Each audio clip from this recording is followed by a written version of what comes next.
أعوذ بالله من الشيطان الرجيم بسم الله الرحمن الرحيم السلام عليكم ورحمة الله وبركاته إن الحمد لله نحمده ونستعينه ونستهديه ونستغفره ونعوذ بالله من شرور أنفسنا ومن سيئات أعمالنا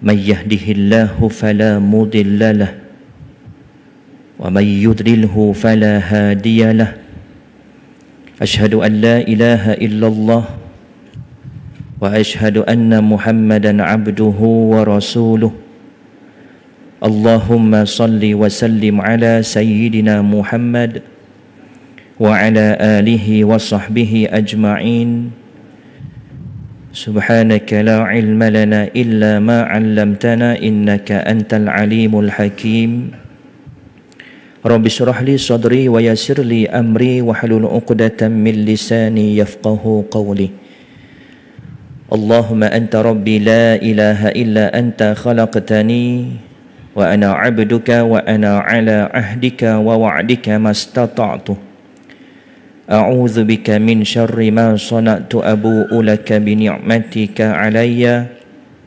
وأبوء بذنبي فاغفر لي فإنه لا يغفر الذنوب إلا أنت قال الله تعالى في كتابه الكريم أعوذ بالله من الشيطان الرجيم للرجال نصيب مما ترك الوالدان والأقربون وللنساء نصيب مما ترك الوالدان والأقربون مما قل منه أو كثر نصيبا مفروضا.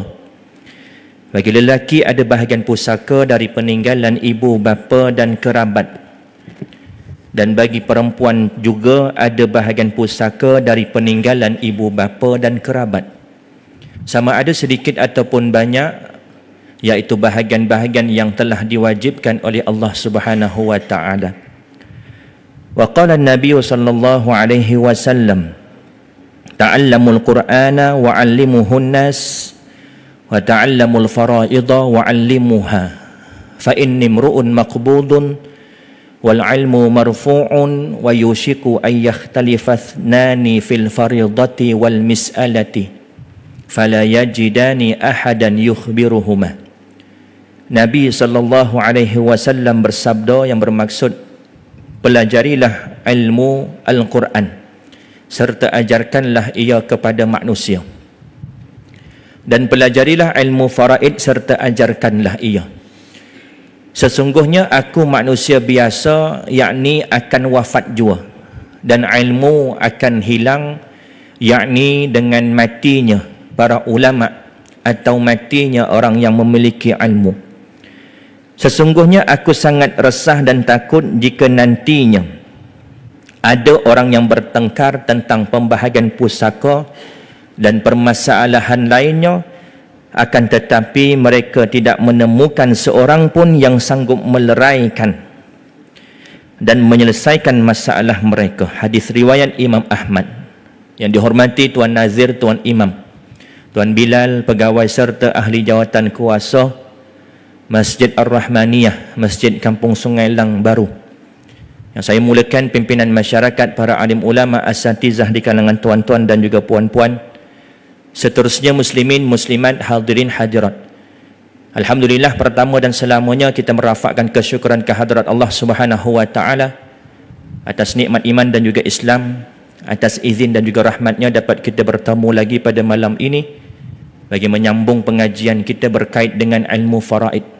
Mudah-mudahan perjumpaan kita mendapat rahmat dari Allah Subhanahu wa taala, dan mudah-mudahan juga perjumpaan kita ini dapat menambah berat timbang amal baik kita ketika bertemu dengan Allah di padang mahsyar nanti insya-Allah. Muslimin muslimat yang dirahmati Allah, perjumpaan kita yang lepas bertarikh pada 14 hari bulan 10 2025. Kita dah masuk dalam tajuk syarat-syarat pusaka, yang mana terdapat 4 syarat yang membolehkan seseorang mempusakai harta pusaka si mati. perlu kita fahami antara rukun dan juga syarat berbeza. Dalam ibadah kita terdiri daripada rukun, terdiri daripada syarat. Dua ni biasa mesti kena ada. Kalau lihat pada ta'rif rukun, ta'rif syarat, perkara yang mesti kena ada dia. Kalau tiada, maka tak sah ibadah tersebut atau perkara tersebut. Cuma beza rukun dan juga syarat. Rukun ni merupakan sebahagian daripada perkara tersebut. Adapun syarat, ianya bukan sebahagian daripada perkara tersebut. Seperti contoh, dalam ibadah solat kita ada rukun, ada syarat sah. Yang mana rukun terdiri daripada 13 rukun. Rukun qalbi, rukun qawli, rukun fi'li. Ke-13 rukun tu kena ada. Satu kurang tak sah sembahyang. Begitu juga syarat.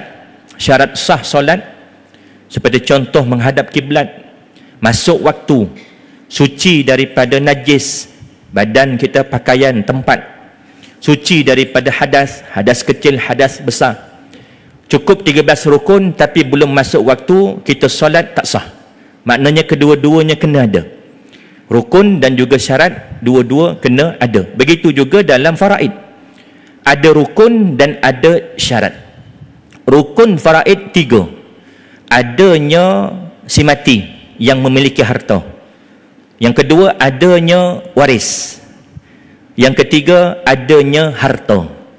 Satu tak ada, maka tak berlaku faraid. Ada si mati, ada waris, tapi harta tak ada, maka tak berlaku faraid. Ada harta, ada si mati, tapi tak ada waris, maka tak berlaku faraid. Jadi ketiga-tiga rukun ni kena ada. Begitu juga dalam syarat. Syarat pusaka ada 4. Keempat-empat ni kena ada. Kalau tiada, maka tak sah faraid tersebut. Apa dia? Yang pertama, syarat pertama, hendaklah pemilik harta meninggal dunia. Selagi pemilik harta hidup, selagi itu belum berlakunya faraid. Belum berlakunya perintah kewajipan pelaksanaan faraid.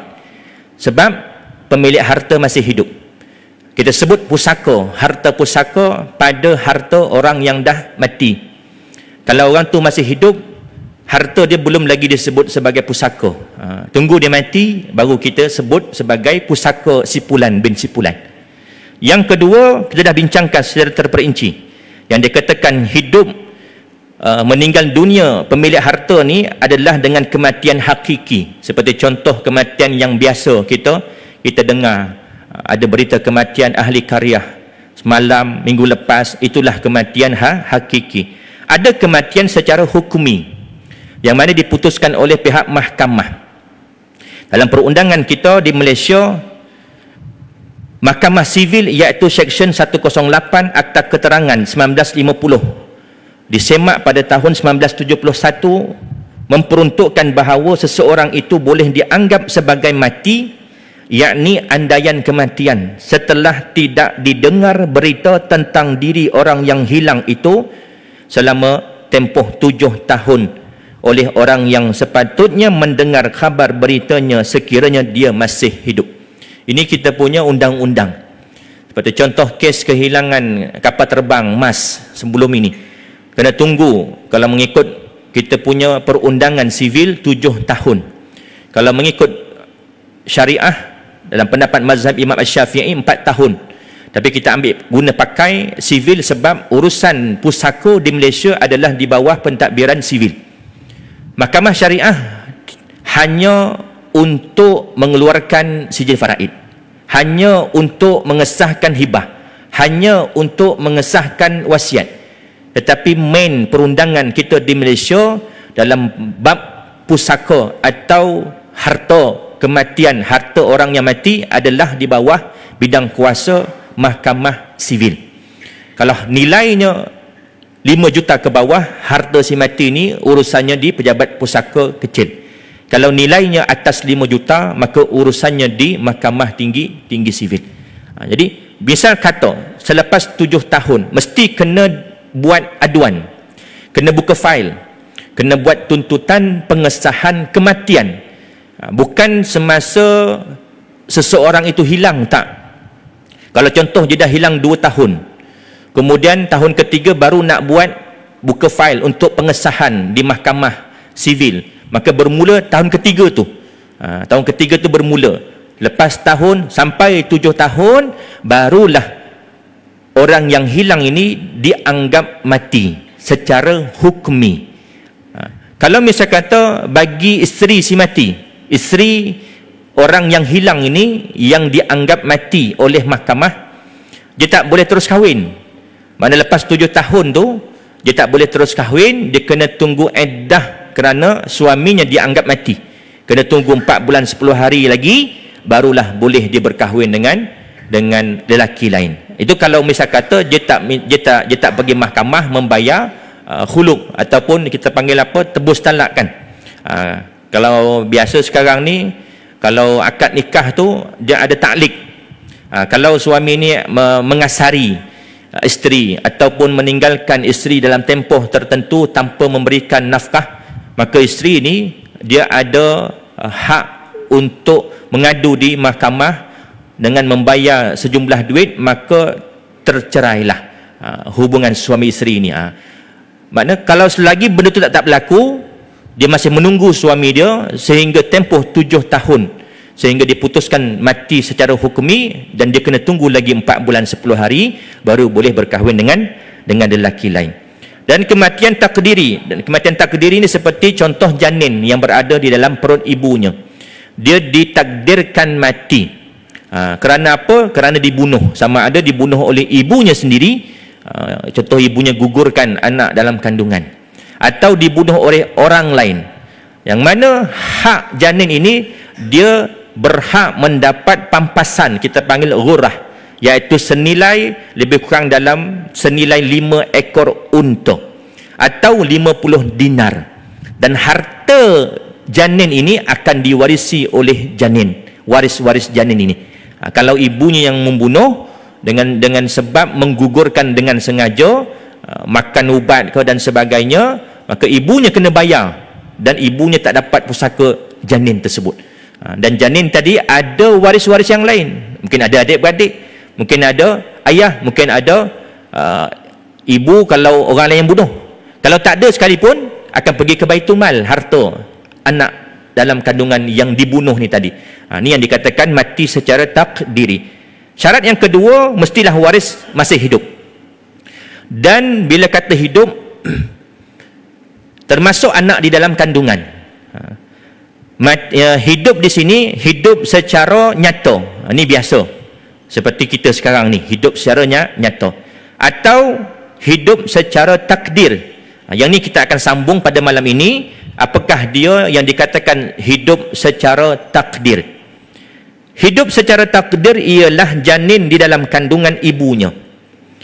Dia merupakan ahli waris yang berhak dan layak untuk menerima pusaka dengan syarat-syarat tertentu. Kalau lihat pada penjelasan nota kaki di bawah 79, penjelasan lebih lanjut dalam tajuk janin dalam kandungan pada muka surat 297. Maknanya janin ni waris ke tidak? Waris. Kenapa? Dia tak hidup lagi Ustaz, tapi dia dianggap hidup secara takdir. Syarat waris nak dapat pusaka, dia kena hidup. Hidup secara nyata atau hidup secara takdir. Siapakah dia waris yang tergolong dalam hidup secara takdir? Janin, anak dalam kandungan. Cuma seperti mana yang kita bincangkan yang lepas, kalau lihat pada muka surat 297 dalam tajuk syarat-syarat anak di dalam kandungan tadi layak dikategorikan sebagai waris, ada 5 syarat. Pertama sekali adalah janin tersebut terhasil daripada pernikahan yang sah, bukan pernikahan, bukan adat luar nikah, atau bukan juga anak li'an. Anak li'an ni apa dia? Anak li'an ni apabila seseorang lelaki, suami, membuat pengakuan, mendakwa di hadapan hakim bahawasanya isteri dia sedang mengandung, yang mana kandungan itu bukan anak dia. Kalau kita sebagai orang luar, bukan suami kepada isteri, kita sebagai orang luar, kita nak mensabit atau mendakwa seseorang itu melakukan zina, melakukan liwat. Kena apa? Kena mendatangkan 4 orang saksi mata. Saksi mata ni maknanya apa? Dia nampak sendiri perbuatan zina, dia nampak sendiri perbuatan liwat tu contoh. Tanpa mendatangkan 4 orang saksi ni, bila kita mendakwa seseorang itu, oh, engkau berzina, engkau meliwat, kita tak mendatangkan 4 orang saksi ni, kita boleh dikenakan hukuman hudud, iaitu apa? Qazaf. Yang mana qazaf ni akan dikenakan ke atas pemfitnah. Dia dakwa seseorang itu zina atau liwat tanpa mendatangkan 4 orang saksi, dan dia dikenakan qazaf. Berapa sebatan bagi hukuman qazaf? Tak ingat. 80 sebatan. Bagi suami isteri yang dah berkahwin, berzina pun ada hudud juga, sebatan 100 kali sebatan. Bagi peminum arak, semua itu hudud. Ada sebatan-sebatan mengikut perkiraan dalam syariat. Bagi orang yang qazaf, memfitnah, menuduh seseorang melakukan zina, melakukan liwat tanpa mendatangkan 4 orang saksi. Saksi ni saksi mata, dia nampak kejadian tersebut, barulah tak dikenakan hukuman qazaf. Kalau tak ada, dia dikenakan hukuman qazaf, iaitu sebanyak 80 sebatan. Tapi bagi suami kepada isteri dia tak perlu mendatangkan saksi, hanya dengan mendakwa di hadapan hakim, dan sekiranya hakim memutuskan, maka berlaku faraq, perpisahan antara suami dan isteri ini, dan anak dalam kandungan isteri ini tadi tidak boleh dinasabkan kepada bapa yang mendakwa anak itu bukan anak dia. Ini yang dikatakan anak li'an, anak zina, anak li'an. Dalam faraid, dia tidak mewarisi antara anak dan bapa biologi, tetapi anak zina, anak li'an dengan ibunya saling mewarisi dan akan mempengaruhi bahagian waris-waris yang lain. Contoh, suami kepada si mati akan dapat 2 keadaan, 1/2 atau 1/4. Bila suami akan dapat 1/2? Jika si mati isterinya ini tak ada anak. Bila suami dapat 1/4, sikit. Tadi 1/2 banyak, dia jadi sikit 1/4. Kalau ada 1000, 1/2 500. Kalau 1/4 200,500. Dapat 500 bila si mati tak ada anak. Dapat 200,500 bila si mati ada anak. Ada anak bagi wanita ni, bagi isteri ni, sekalipun anak itu anak luar nikah, anak li'an, maka dia dikira ada anak. Berbeza dengan anak zina, anak li'an dengan bapa biologi. Dia tak mempengaruhi ataupun tak mewarisi antara satu sama lain. Bagi kes anak zina contoh, dah lahir dah, kemudian wanita ni berkahwin, ada anak lagi. Jadi anak yang baru dengan anak yang dulu dikira sebagai saudara seibu. Dia bukan seibu sebapa. Tapi kalau ada anak yang ketiga, anak kedua, ketiga seibu sebapa. Anak pertama yang anak zina tadi dengan adik-adik yang lain dikira adik-beradik seibu. Jadi hubungan seibu ni takkan putus. Sekalipun anak ini anak luar nikah, anak zina ataupun anak li'an. Syarat yang kedua, janin ini dapat pusaka adalah mengetahui dengan yakin bahawa janin tersebut berada dalam kandungan ketika seseorang itu meninggal dunia. Maknanya memang dah tahu semasa ayah janin ni mati, isteri dia dah tahu dah dalam rahim dia memang ada janin. Bukan selepas meninggal, lepas sebulan, oh baru tahu ada janin. Tak, mesti kena tahu ada janin dalam rahim itu semasa kematian suami. Yang ketiga, syarat janin dapat pusaka, tempoh kehamilan minimum bagi perempuan yang bereddah ialah 6 bulan. Manakala tempoh maksimum adalah setahun mengikut pandangan pakar perubatan yang diakui oleh kebanyakan undang-undang keluarga Islam. Dan ini juga pandangan dalam mazhab Imam Asy-Syafi'i. Minimum seorang wanita itu mengandung, maknanya daripada tarikh dia nikah sampai dia melahirkan anak minimum adalah 6 bulan. Dan ini juga tempoh untuk mensabitkan atau mengesahkan ayah bagi janin ini adakah ayah yang sah ataupun tidak. Ini biasa berlaku bila pernikahan anak sulung perempuan. Bila nikahkan kita ada anak sulung perempuan, kita nak nikahkan kita sebagai ayah, kena kemukakan apa? Sijil nikah kita. Daripada sijil nikah tu kena lihat tarikh nikah bila dan tarikh lahir anak perempuan yang pertama ni bila. Tempoh tu, tempoh daripada nikah sampai lahir. Kalau kurang daripada 6 bulan, maka ayah ni tak boleh jadi wali. Kalau kurang daripada 6 bulan, maka anak dalam kandungan ni tak boleh dinasabkan kepada bapa tadi. Itu tempoh minimum. Dan tempoh yang paling panjang setahun. Dan kebiasaan kita 9 bulan 10 hari. Kadang lebih sikit, kadang kurang sikit. Yang kurang akan jadi lahir tidak cukup bulan. Istilah kita, lahir tidak cukup bulan, masuk dekat telur tu. Apa dah namanya, kita panggil telur je. Nak bagi anak tu sihat sebab pramatang. Kemudian yang keempat, syarat bagi bayi itu adalah bayi tersebut hidup selepas dilahirkan dengan menunjukkan tanda-tanda bernyawa seperti menangis, bergerak anggota dan lain-lain. Kena lahir janin tersebut, barulah dia ni dianggap sebagai waris. Dan lahirnya itu ada tanda hidup, walaupun sekejap, sekali je, lepas tu senyap, mati, dikira sebagai waris. Ataupun tak nangis, tapi lepas keluar tu ada tanda pergerakan, jari dia bergerak, maka dia dikira sebagai waris. Perlu ke Ustaz nak kata dia sebagai waris, dia dah mati? Itu bukan soalnya, itu soal kedua. Tapi soalnya dia mewarisi harta ayahnya, yang mana dia pun ada waris. Dia ada ibu dia, dia ada adik-beradik dia, mungkin dia ada datuk dia, dia ada nenek dia, yang mana mereka semua ini berhak mewarisi harta bahagian janin tersebut. Jadi kita kena faham tu. Oh, dia dah mati Ustaz, tak perlu lagi. Jangan fikir macam tu.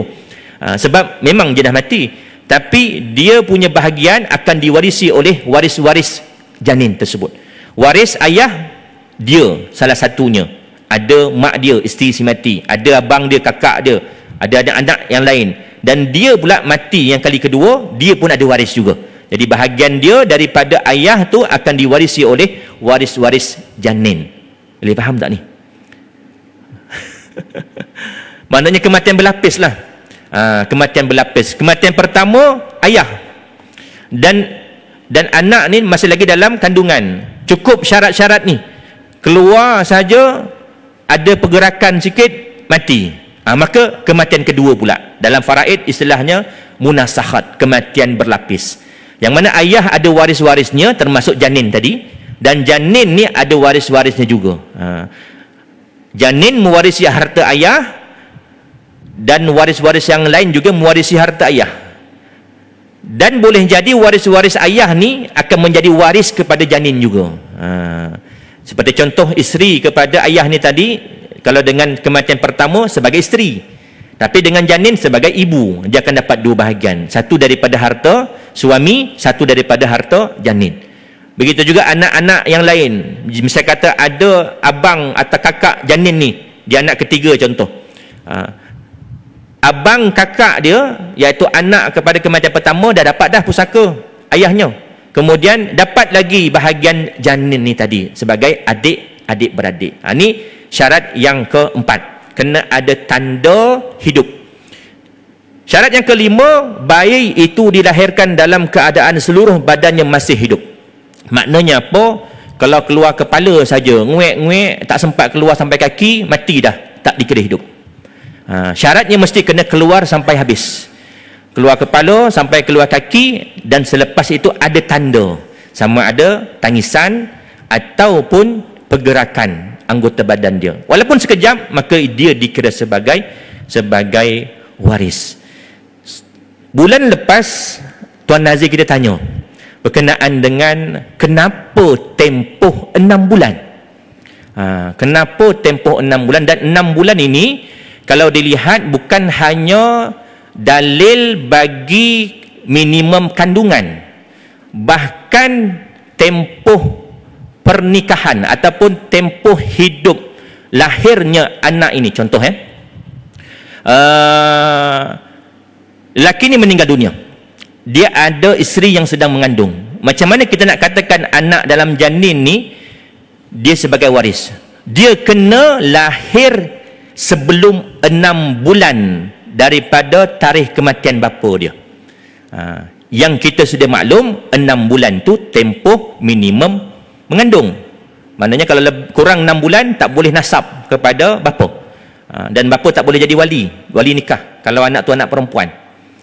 Tapi dalil yang sama digunakan untuk tempoh bila mana seseorang meninggal dunia meninggalkan isteri yang sedang mengandung, dan tempoh kelahiran anak dalam janin itu tidak lebih daripada 6 bulan. Contoh, dia meninggal bulan 1 ayah, bulan 2, bulan 3, bulan 4, bulan 5, bulan 6 anak ni lahir. Berapa tempoh? 5 bulan waris. Contoh, ayah meninggal bulan 1, bulan 2, bulan 3, bulan 4, bulan 5, bulan 6, bulan 7, bulan 8 barulah anak ini lahir. Lebih 7 bulan, lebih daripada 6 bulan, anak ni tak dikira sebagai waris, melainkan dibuktikan secara klinikal.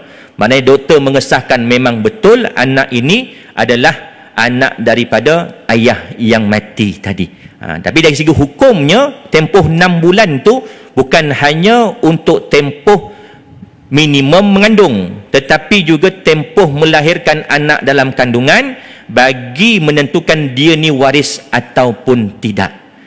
Apa dalilnya? Kalau kita lihat dalam surah, Allahumma salli ala Sayyidina Muhammad, surah Luqman ayat yang ke-14 dan juga surah Al-Ahqaf ayat yang ke-16. Tuan-tuan boleh rujuk dalam Quran, saya cuma baca terjemahan nak pendekkan masa. Kita lihat dalam surah Al-Ahqaf ayat yang ke-15. Dan kami wajibkan manusia berbuat baik kepada kedua ibu bapanya. Ibunya telah mengandungnya dengan menanggung susah payah dan telah melahirkan dengan menanggung susah payah, sedang tempoh mengandungnya beserta dengan tempoh menceraikan susunya ialah masa 30 bulan. Di sini apa? Tempoh apa? Tempoh mengandung beserta dengan menceraikan susunya. Berapa? 30 bulan. 30 bulan. Ini ayat yang ke-15 surah Al-Ahqaf. Kita lihat surah Luqman ayat yang ke-14. Dan kami wajibkan manusia berbuat baik kepada kedua ibu bapanya.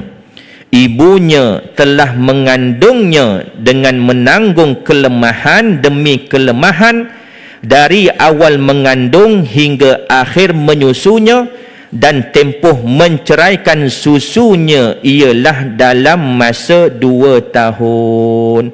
Ini tempoh apa?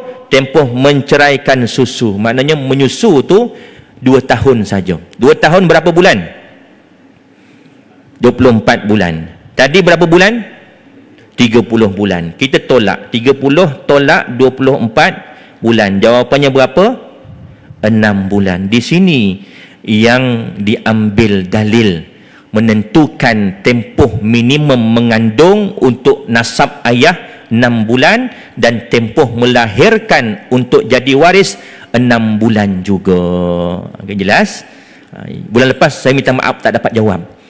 Saya ingat ayat ni, cuma saya tak tahu, bukan tak tahu, saya hanya ingat pada dalil minimum mengandung saja. Jadi yang lepas kita dah bincangkan tentang kandungan dalam ibunya, rahim ibunya, yang mana kematian ayah nak dikira sebagai waris kena lahir dalam tempoh kurang 6 bulan. Jadi Tuan Nazir kita tanya, kenapa kurang 6 bulan? Saya tak boleh nak jawab. Sebab ayat tu saya ingat, cuma yang saya ingat ayat tu pada dalil tempoh minimum mengandung. Bila saya balik tanya dengan kawan-kawan daripada Pertubuhan Doa Faraid Malaysia, ada yang respon mengatakan dalil yang sama juga.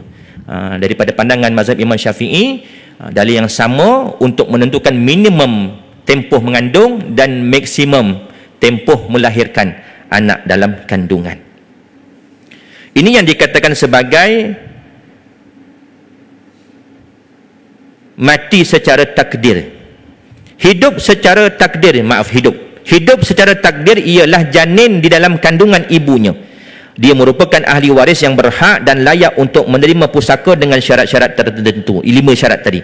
Misalnya, seorang isteri yang sedang mengandung telah kematian suami, maka anak yang dalam kandungan itu merupakan ahli waris yang berhak kepada si mati. Ahli waris yang mati selepas kematian pemilik harta walaupun tempoh masa kematian mereka adalah sedetik, ahli waris tersebut tetap mendapat bahagian faraidnya. Bahagian itu akan difaraidkan kepada ahli warisnya yang lain. Macam tadi kes bayi tadilah, dia keluar cukup 5 syarat, cuma lepas keluar tu nangis sekejap lepas tu mati, maka dia juga mendapat pusaka. Dan sama juga isu jika kematian disebabkan kemalangan anak dan juga ayah. Contoh,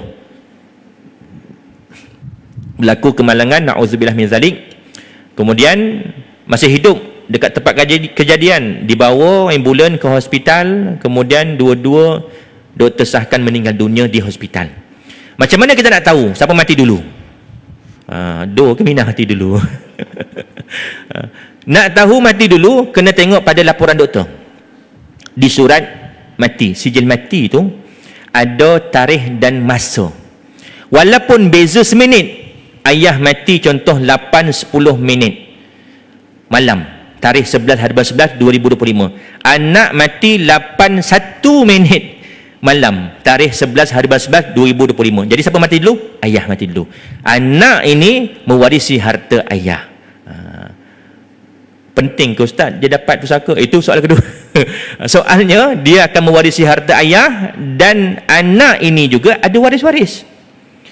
Dan bukan hanya harta yang diwarisi, harta yang dia dapat daripada pusaka ayahnya, harta dia juga dicampurkan. Harta dia, harta bahagian dia daripada pusaka ayah akan difaraidkan kepada waris-waris dia. Ayah ada isteri, ayah ada anak-anak, yang anak ni pula ada isteri dia, ada anak-anak dia. Jadi kedua-dua ni ada waris masing-masing. Jadi anak akan dapat pusaka bapanya sebab dia mati kemudian daripada bapa. Seumpama suami dan isteri meninggal dunia dalam kemalangan jalan raya, menurut saksi tempat kejadian, isteri mati terlebih dahulu, kemudian suami pula mati, maka suami mendapat hak faraid daripada harta pusaka isterinya. Kemudian hak faraid itu diberikan kepada ahli waris suami mengikut faraid. Ini kisah benar berlaku. Waktu itu saya masih kecil, seingat saya, di Sungai Ban Kenal. Kalau tuan-tuan tahu Sungai Ban Kenal, daripada Sungai Besar, Parit 4, Sungai Derani, sampailah ke Sawah Sepadan. Ada kes kereta masuk dalam sungai. Kereta masuk dalam sungai, tahun berapa saya tak ingat dah. Waktu saya masih kecil. Kemudian kereta tu tenggelam. Jadi ayah ni hidup, dia boleh keluar kereta, kemudian naik ke darat. Jadi dia tunggu keluarga yang lain, tunggu isteri dia, tunggu anak-anak. Jadi sementara tunggu tu dia risau, dia takut, dia cuba masuk nak selamatkan. Bila dia masuk dalam sungai balik, dengan dia tak timbul balik. Jadi dekat situ pun menjadi saksi kalau yang melihat siapa yang mati dulu, isteri dan anak-anak mati dulu daripada ayah. Sebab apa? Sebab ayah hidup, sempat hidup sekejap. Kemudian ayah nak selamatkan isteri dan anak-anak, tak sempat, semua meninggal dunia pada ketika itu. Saya tak ingat tahun bila. Kes kemalangan kereta masuk dalam Sungai Ban Kenal. Sungai itu besar tuan-tuan, besar. Cuma setakat saya hidup tak nampak lagi buaya kat situ. Masa kecil-kecil tu, itulah kawasan tempat kami berkubang. Berkubang lumba daripada seberang sampai seberang. Lumba berenang. Masa tu umur sekolah rendah lagi. Dalam memang dalam. Tu kenangan sungai tu. Kalau nak memancing situ, itu banyak ikan juga, ikan tapah ada, ikan kaloi ada, ikan baung pun ada. Tapi itu nak kata kait dengan faraid, kes tadi kematian serentak atau siapa mati dulu. Kes tu berlaku nyata dalam kehidupan saya waktu saya kecil lagi. Kereta masuk, lepas tu ayah ni dah hidup dah, tapi dia risau anak dengan isteri dia masuk balik dalam sungai tu, dan dengan dia pun tak dapat diselamatkan. Okey, jika berlaku kematian serentak, tak tahu siapa yang mati dulu, contoh kemalangan, kebakaran, kereta terbakar, dan tak ada saksi yang menyaksikan sama ada ayah ke suami ke mati dulu, isteri ke mati dulu. Okey, bagi kes kematian serentak atau tidak dapat dipastikan siapa mati dahulu dan siapa mati kemudian, maka mereka tidak mewarisi antara satu sama lain. Mereka tidak saling mewarisi antara satu sama lain. Contoh, ada suami isteri, maka bila berlaku kematian serentak, suami ini dia dianggap tak ada isteri, dan isteri ini dia dianggap tak ada suami, sebab tidak saling mewarisi antara satu sama lain. Contoh, suami ada ayah, ada ibu. Yang isteri pun ada ayah, ada ibu. Anak-anak belum ada lagi. 2 orang baru kahwin, meninggal serentak. Maka masing-masing harta ni akan diwarisi oleh ibu dan ayah masing-masing. Dia dianggap tidak mewarisi antara satu sama lain dengan sebab kematian serentak. Azan dah ke? Azan dah.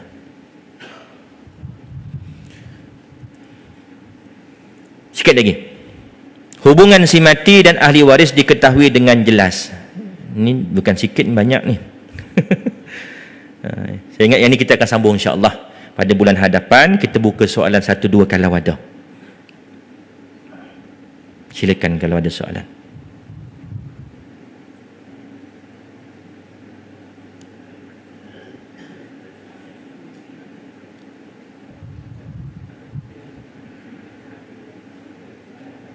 Tak ada. Masya Allah, faham semua. Ya.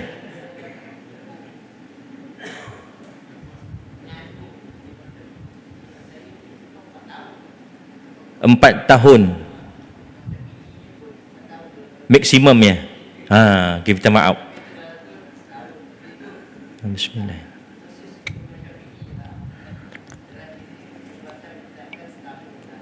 Tempoh maksimum mengandung dalam pendapat mazhab Imam Syafi'i adalah 4 tahun. Bukan setahun tadi saya kata, minta maaf silap. Cuma yang minimum tadi kita ambil penting sebab apa? Dia ada kait dengan syarat pusaka. Sama ada anak ini anak yang dikira sebagai waris ataupun tidak, dengan tempoh minimum 6 bulan kelahiran. Ada lagi soalan? Tak ada. Kalau tak ada, saya rasa cukup sekadar itu.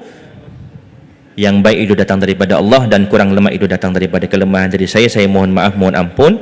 Andai terkasar bahasa, terguris hati tuan-tuan dan juga puan-puan, kita tangguh dengan tasbih kafarah dan suratul Asr.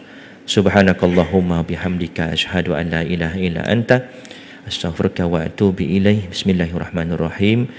Wal 'asr innal insana lafi khusr illa alladzina amanu wa 'amilus shalihat at-tawassaw bil haqq wa at-tawassaw bil sabr. Bismillahirrahmanirrahim. Alhamdulillahirabbil alamin wassalatu wassalamu ala asyrafil anbiya'i wal mursalin wa ala alihi wa sahbihi ajmain. Allahumma faqihna fid din wa 'allimna ta'wil wahdina siratal mustaqim siratal ladzina an'amta 'alaihim minan nabiyyin wasiddiqin wasyuhada'i wassalihin. Allahumma arinal haqqa haqqan warzuqna ittiba'ah wa arinal batila batila warzuqna ijtinabah. Allahumma inna na'udzubika min 'ilmi la yanfa' wa min qalbi la yakhsha wa min nafsi la yashba' wa min da'wati la yustajabu laha. Rabbana atina fid dunya hasanah wa fil akhirati hasanatan wa qina 'adzaban nar.